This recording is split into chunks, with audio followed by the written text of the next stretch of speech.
हजार हजार वर्ष तले वेदव्यास जी 3000 ख्रीष्टपूर्व 3000 कथा केते लेखा लिखिଛନ୍ତି गोटे गोटे शब्द रे आम जीवन बीतीजी आम जीवन चर्चा को गोटे गोटे शब्द प्रभावित करदब केते गुणी ज्ञानी थिले पाणिनि को कथा देखिबा व्याकरण संस्कृत व्याकरण करछन्ती ख्रीष्टपूर्व 1600 कथा आज आम प्लास्टिक सर्जरी कथा कहूँ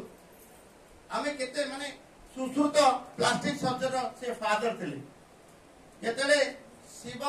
महादेव प्रभु गणेशंकर मुंड काटी देइतिले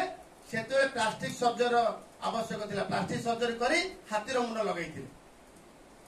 से ज्ञान कौशल सब थिला सुपर्णखार नाक काटी जीवा कथा मते आसी पारे से समय रे ज्ञान कौशल यथेष्ट थिला आमे दुर्बल नथिलु आमे बारंबार बारंबार पराजित होला परे आमे जो ताकू को सहयोग करिया पे किछि पाठ पढिलु